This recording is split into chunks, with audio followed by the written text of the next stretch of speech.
जय श्री राम। ज्ञान की फुरना कहीं से भी हो सकती है, इसका इतिहास गवाह है। तुलसीदास जी महाराज को उनकी पत्नी से ज्ञान हुआ है, कहीं किसी सेठ को उनके बेटे की बहू से ज्ञान हुआ है। इसी तरह एक राजा को दासी से ज्ञान हुआ था। दासी जब राजा के शयन कक्ष में राजा का बिस्तर लगा रही थी तो उसके मन में विचार आया, क्यों ना आज इस बिस्तर पर मैं भी लेटकर देख लूं, क्योंकि बिस्तर इतना कोमल, इतना सुहावना था। उसके मन में विचार आ ही गया।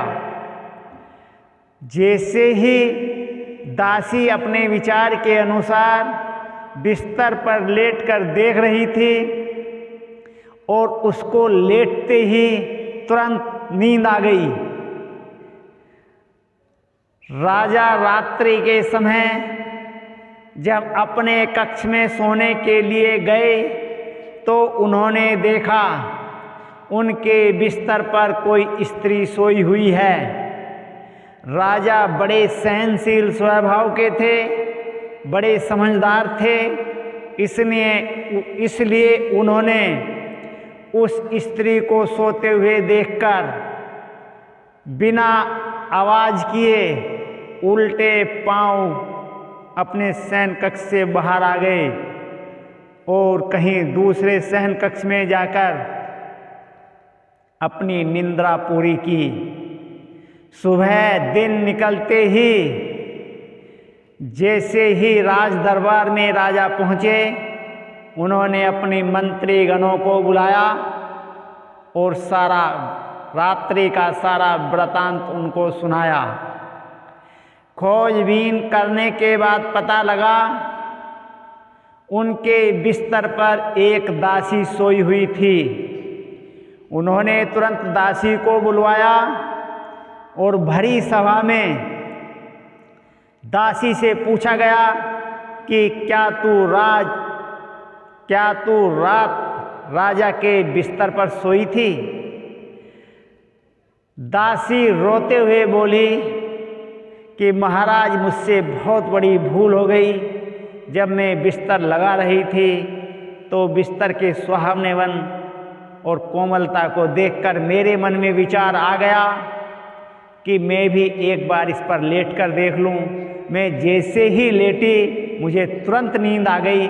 फिर उसके बाद मुझे कुछ पता नहीं चला और रोती रही और मेरे से बहुत बड़ी गलती हो गई, मुझे क्षमा कर दीजिए। परंतु राजा ने कहा, नहीं दासी, ये गलती तेरी क्षमा योग्य नहीं है। तो एक राजा के बिस्तर पर, तू राजा के गद्दे पर लेटी है, इसलिए तुझे इसकी सजा तो मिलनी ही है। राजा ने आदेश दिया कि इसको कोड़े लगाओ, कम से कम 100 कोड़े लगाओ। राजा के सिपाही दासी को कोड़े मारने लगे। जैसे ही दासी के कोड़ा लगा, दासी की चीख निकल गई। 5-7 कोड़े लगे, दासी की चीख निकलती गई, कोड़े और लगते गए तो दासी हंसने लगी।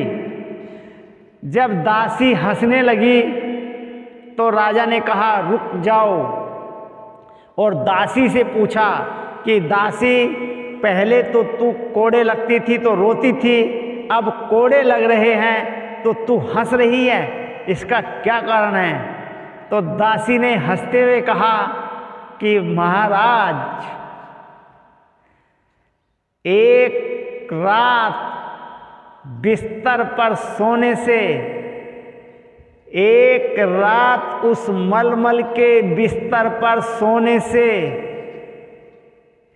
मुझे 100 कोड़ों की सजा मिली है, और तुम तो रोज उस मलमल के बिस्तर के गद्दे पर सोते हो तो जरा समझो, सोचो, तुम्हें कितनी बड़ी सजा मिल सकती है। राजा को दासी की बात समझ में आ गई और उसे बैराग हो गया। उसने तुरंत राजपाट का त्याग करके और सत्य के ज्ञान के लिए निकल पड़ा। इस तरह से ज्ञान की फुरना कहीं से भी हो सकती है। हमें सतर्क रहना चाहिए, हमें समझना चाहिए। हर शब्द में ज्ञान है, हर जगह ज्ञान है। सत्य का ज्ञान करो, तभी हमारा जीवन सफल हो सकता है, सार्थक हो सकता है। जय श्री राम।